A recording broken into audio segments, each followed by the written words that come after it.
ओम शांति। आज 7 जुलाई 2023 बाबा के मधुर महावाक्य हैं।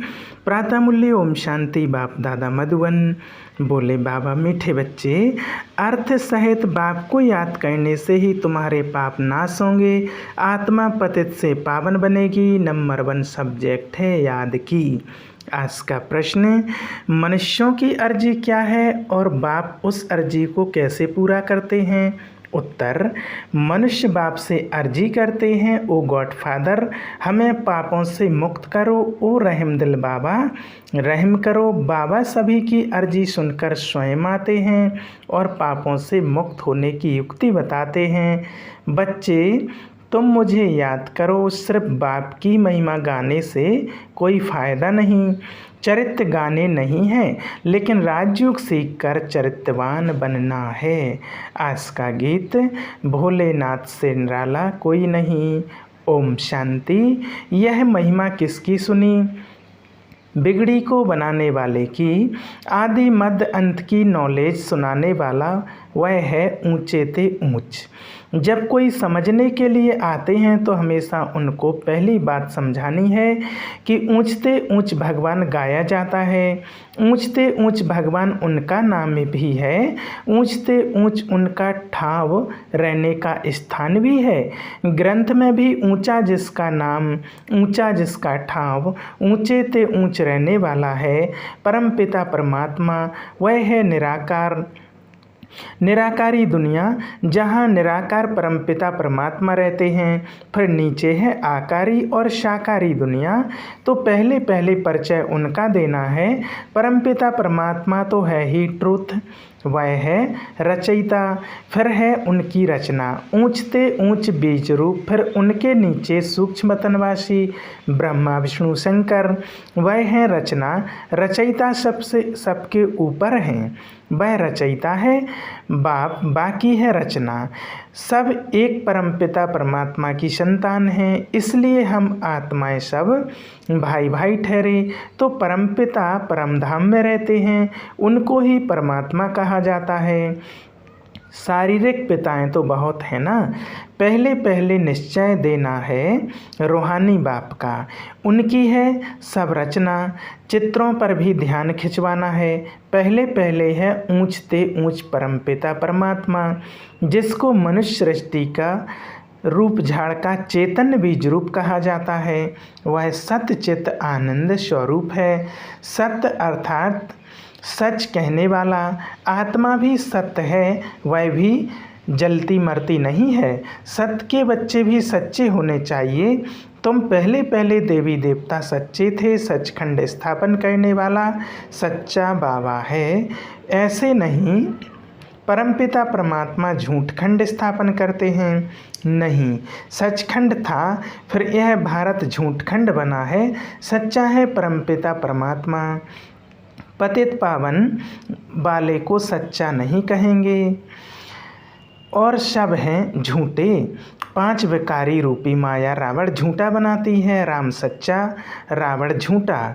रावण ही भारत को झूठा बनाते हैं। कहानी सारी भारत पर है। समझाना है भारत स्वर्ग था, अब नरक है। बाप को स्वर्ग बनाने वाला व स्वर्ग का रचयिता कहा जाता है। महिमा भी भारत की है। आदि मध्य अंत का ज्ञान तुमको सुनाते हैं, जिससे तुम त्रिकालदर्शी बनते हो। इसको कहा जाता है स्वयं दर्शन चक्र। तुम जानते हो कि हम आत्माएं फिर से परमपिता परमात्मा से वर्षा ले रही हैं। गाया भी जाता है आत्माएं और परमात्मा अलग रहे बहुकाल। अभी यह मिलन बहुत सुंदर मंगलकारी है। तुम पहले पहले बाप का परिचय देते हो। रचयिता बाप को सर्वव्यापी कहने से फिर यह सिद्ध नहीं होता कि हम सब बच्चे हैं। बच्चे ऐसे नहीं कहेंगे कि हम सब परमपिता परमात्मा हैं। सर्वव्यापी कहने से बाप के साथ वह लव नहीं रहता, न बुद्धि योग रहता है। भारत का प्राचीन योग मैसूर है।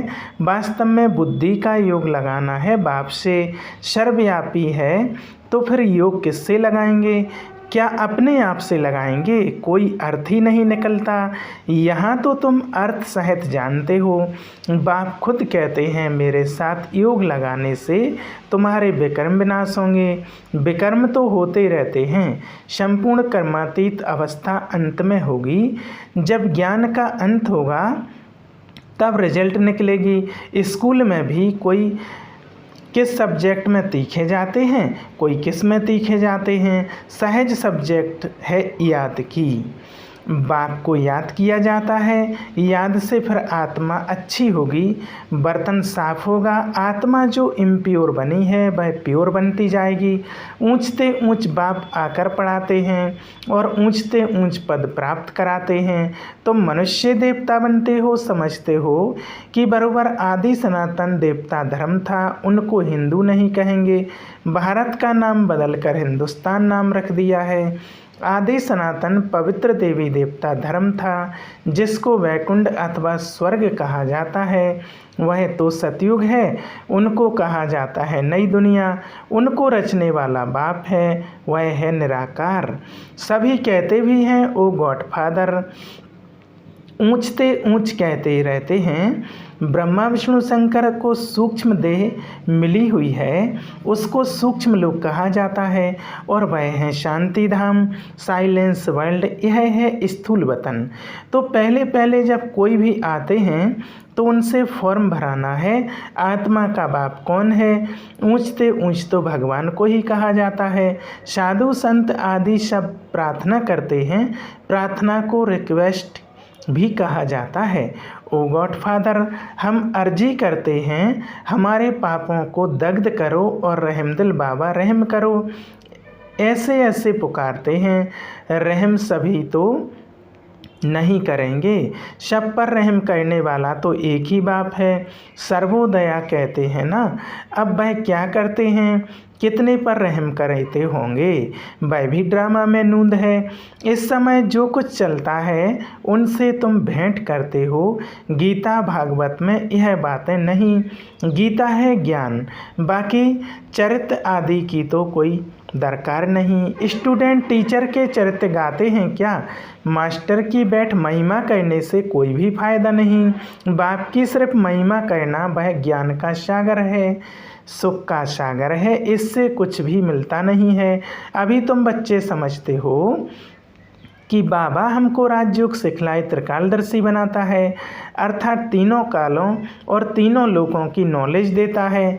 तो तुम मास्टर त्रिलोकी के नाथ भी कहला सकते हो, त्रिकालदर्शी भी कहला सकते हो। बरोबर हम तीनों लोकों को जानने वाले नाथ बनते हैं। यह राजयोग है। हम बादशाह बन रहे हैं।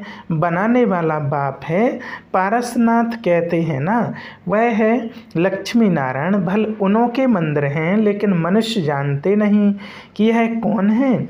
लक्ष्मी नारायण हैं पारसपुरी के नाथ। पारसपुरी सतयुग को कहा जाता है। तुम यह जानते हो कि बरोबर श्री कृष्ण के हीरे जवाहरों के महल थे, पारसनाथ थे। तो पहले पहले यह समझाओ कि यह मानते हो कि सभी का रचयिता बाप है। ब्रह्मा विष्णु शंकर का भी वह रचयिता ठहरा। पहले तो यह निश्चय करो कि वह बाप स्वर्ग का रचयिता है।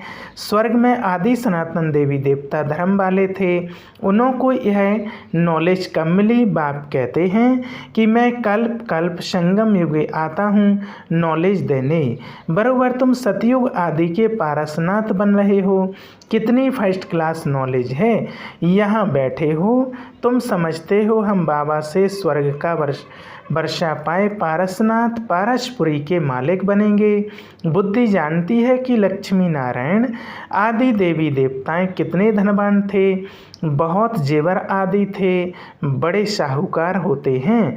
तो पहले पहले बाप को जान, उनसे वर्षा लेना है, याद से वर्षा लेना है।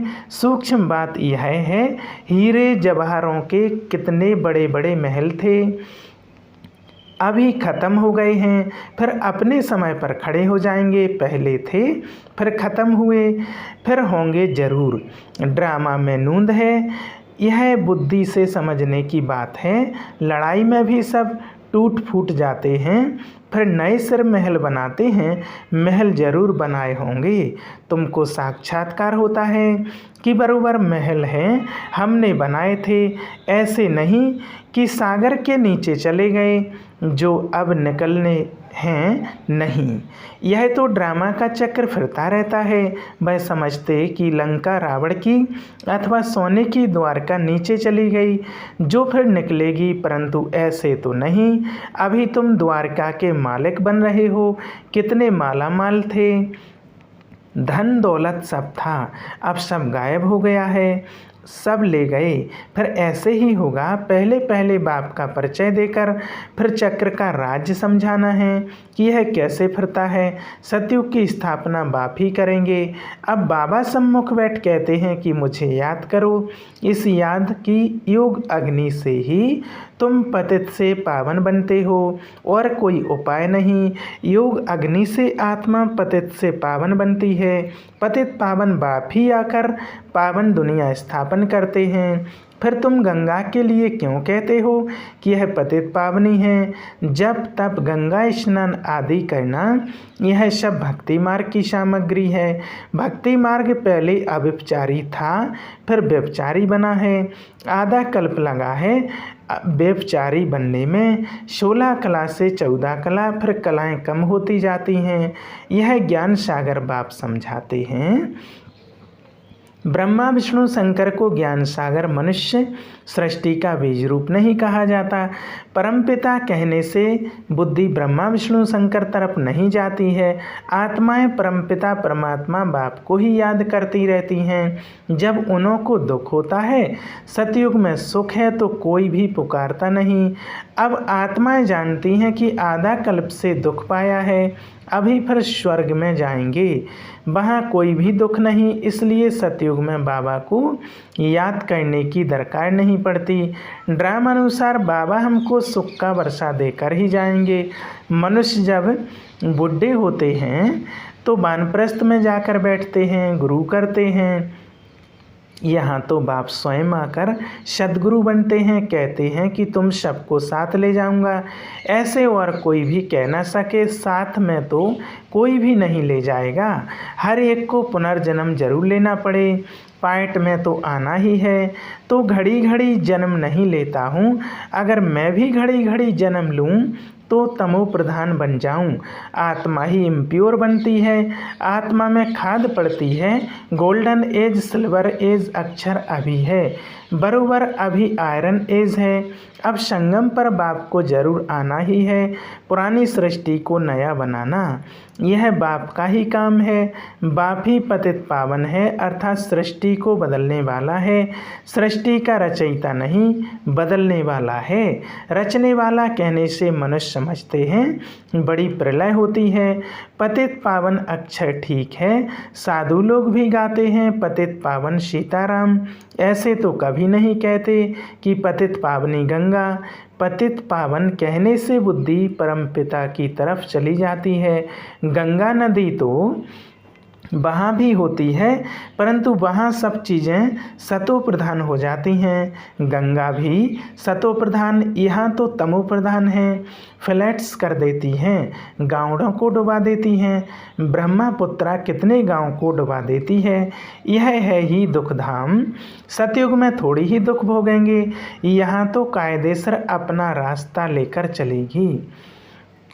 यहाँ रास्ता छोड़ देती हैं, वहाँ कायदेसर चलती हैं। कभी किस तरफ चली जाती हैं? वहाँ 5 तत्व सतो प्रधान होने कारण जल भी कभी दुख नहीं देता, यहाँ जल भी दुख देता है। पहले तो यह समझना है कि स्वर्ग का सुख देने वाला कौन? जरूर बाप ही होगा। अभी तो नरक है, बाबा आया है। हम प्रजापिता ब्रह्मा के बच्चे, ब्रह्मा कुमार कुमारियाँ हैं। प्रजापिता ब्रह्मा हो तब नई सृष्टि रचे। मनुष्य देवता किए, करत न लागी बार। किसने किया? परमपिता परमात्मा ने। श्री कृष्ण तो स्वयं देवता हैं, बाप ही आकर मनुष्य को देवता बनाते हैं। यह तुम अभी जानते हो।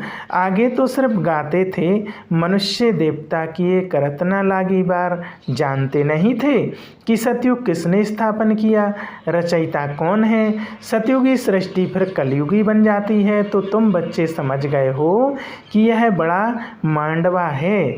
आकाश तत्व को इसमें खेल होता है। ओपन स्टेज चाहिए ना। मनुष्य पायट बजाते हैं तो रोशनी भी चाहिए। इसके लिए फिर सूरज चांद सेवा करते हैं। सितारे भी चमकते हैं। जब रात होती है तो रोशनी अर्थात सुख देते हैं। इसलिए सूर्य देवता चांद देवता कहते हैं। रोशनी आदि का सुख देते हैं ना। अच्छा, मीठे मीठे शिकलदे बच्चों प्रति माता पिता बाप दादा का याद प्यार और गुड मॉर्निंग। रूहानी बाप की रूहानी बच्चों को नमस्ते। हम रूहानी बच्चों की रूहानी बाप दादा को याद प्यार और गुड मॉर्निंग। नमस्ते नमस्ते, शुक्रिया बाबा। धारणा के लिए मुख्य पहला पॉइंट, ड्रामा के चक्र को यथार्थ रीति समझकर पुरुषार्थ करना है। बाप समान रहम दिल बन सभी पर रहम करना है। दूसरा, बाप सचखंड स्थापन कर रहे हैं, इसलिए सच्चा होकर रहना है। बाप की याद से आत्मा को स्वच्छ बनाना है। आज का वरदान, सेवा की भावना द्वारा अमर फल प्राप्त करने वाले सदा माया के रोग से मुक्त भव। जो बच्चे संगम युग पर प्रभु फल अविनाशी फल सर्व संबंधों के स्नेह के रस वाला फल खाते हैं, वे सदा ही माया के रोग से मुक्त रहते हैं। और फल तो सतयुग में भी मिलेंगे और कलयुग में भी मिलेंगे, लेकिन सेवा की भावना का प्रत्यक्ष फल प्रभु फल अगर अभी नहीं खाया तो सारे कल्प में नहीं खा सकते। यह फल ईश्वरीय जादू का फल है। जिस फल को खाने से लोहे से पारस तो क्या, लेकिन हीरा बन जाते हो। यह फल सर्व विघ्नों को समाप्त करने वाला अमर फल है।